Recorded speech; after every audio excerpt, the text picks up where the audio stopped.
ہم ان کے بچے قتل نہیں کریں گے اور دوسرے سال والے بچے قتل کر دیں گے۔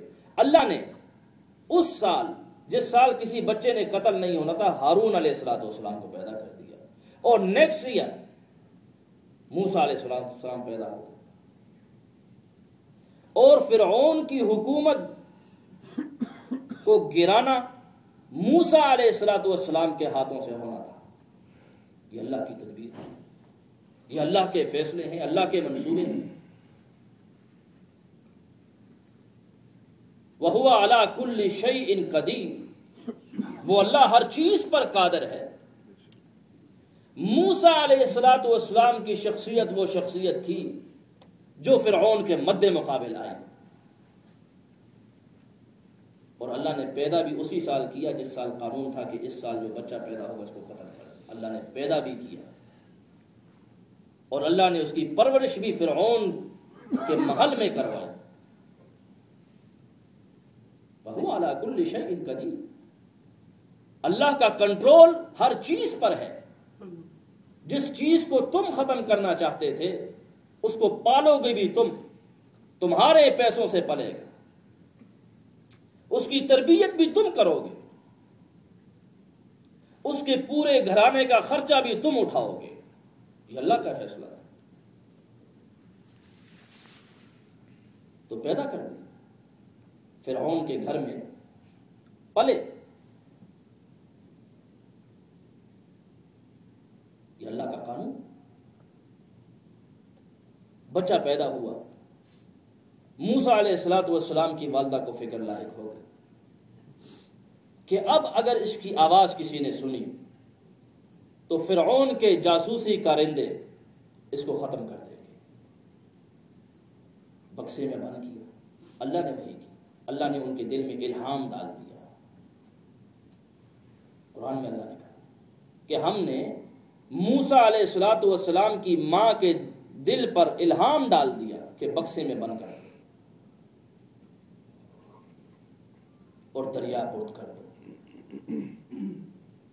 شیطان نے اس وقت وسوسہ ڈالا،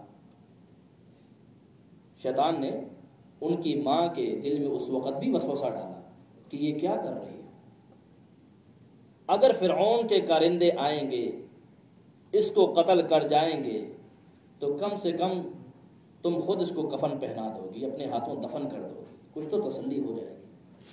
یہ کیا کر رہی ہو کہ دریا برد کر رہی ہو اس کو، اب دریا میں پتہ نہیں وہ کہاں جائے،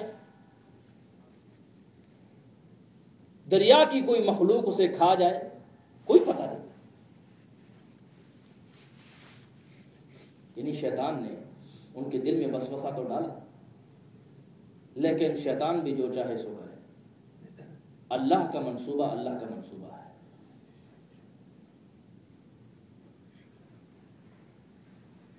اب دریا میں ڈال دیا، ان کی بہن کو ساتھ بھیج دیا کہ دیکھو یہ کہاں جا کے لگتا ہے۔ ایک موج آئی دریا کی، اس بکسے کو اٹھا کر فرعون کے محل کی طرف پھینک دی۔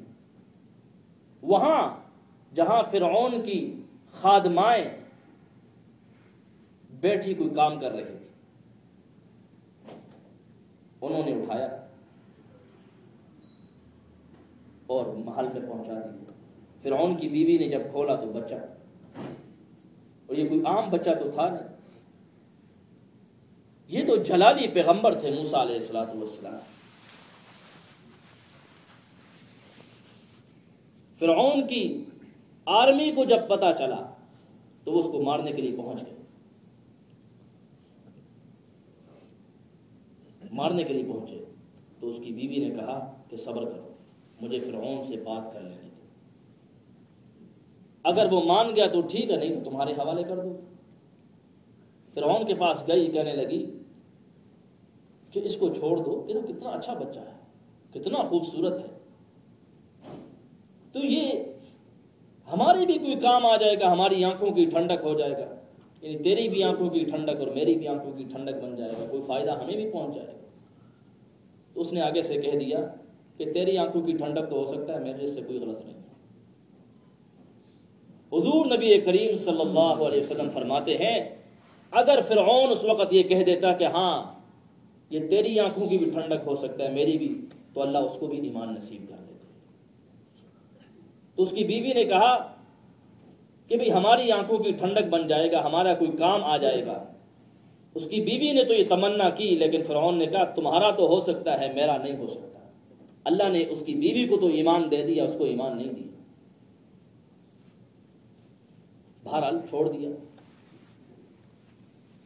اور اللہ نے یہ بھی کہا تھا ان کے دل پر جو، یعنی سیدنا موسیٰ علیہ السلام کی ماں کے دل پر جو الہام ہوا، اس میں یہ بھی اللہ نے کہا کہ یہ بچہ میں آپ کو لٹا کر واپس دوں گا، آپ دریا برد کر دو، یہ بچہ واپس لوٹ کر آپ کی طرف آئے گا۔ اب لوٹایا کیسے؟ اب بچہ تو آ گیا، جتنی خادمائیں تھی، بچہ تھا، دودھ پینے کی ضرورت تھی اس کو۔ اب دودھ پلانے کے لیے گئے تو کسی کا دودھ نہ پیا۔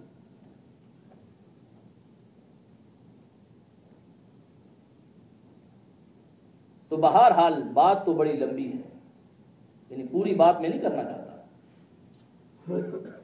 اللہ نے سبب بنا لیا کہ ان کی ماں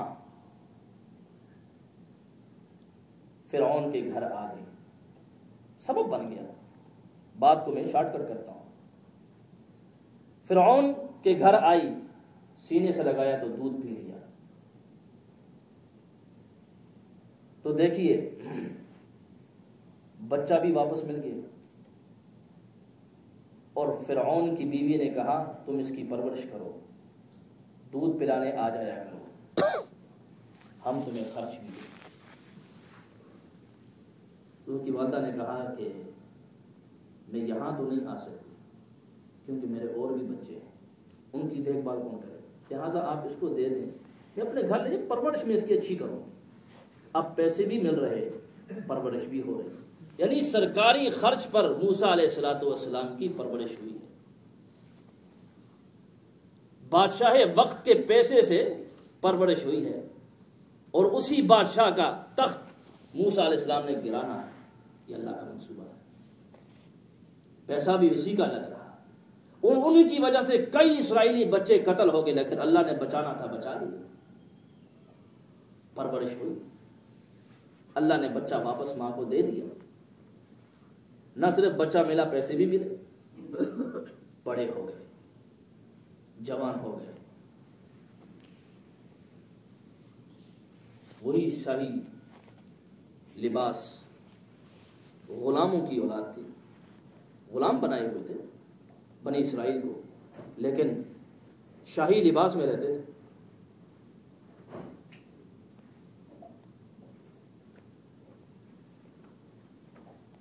تو اللہ نے موسیٰ علیہ السلام کو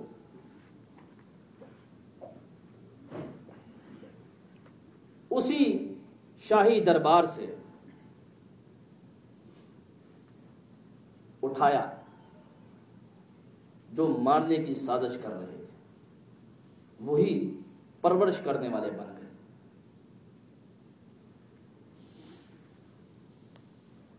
تو موسیٰ علیہ السلام اللہ کے نبی، بے شک فرعون کے پیسے سے پلے ہیں، ان کی پرورش ہوئی ہے، فرعون کے گھر میں رہے، بے شک، لیکن نبی نبی ہوتا ہے، ظلم برداشت کبھی نہیں کرتا، چاہے شاہی دربار میں رہے لیکن ظلم نہیں برداشت کرتے تھے۔ تو ایک مرتبہ یوں جا رہے تھے تو ایک اسرائیلی جو غلام تھے اور ایک فرعونی جو اپنے آپ کو آقا سمجھتے تھے، یہ دونوں آپس میں لڑ رہے۔ تو ان کے بارے میں موسیٰ علیہ السلام کے بارے میں مشہور تھا کہ یہ ظلم کو نہیں برداشت کرتے۔ فرعون خود ظالم تھا، ظالم کے پیسوں سے پلے ہیں، لیکن ظلم، اللہ کے نبی بننے والے تھے۔ تو جب اسرائیلی نے دیکھا موسیٰ علیہ السلام آ رہے، انہوں نے ان کو آواز دی کہ یہ مجھ پر ظلم کر رہا ہے۔ تو موسیٰ علیہ السلام نے چھڑانا چاہا، دھکا دے کر چھڑا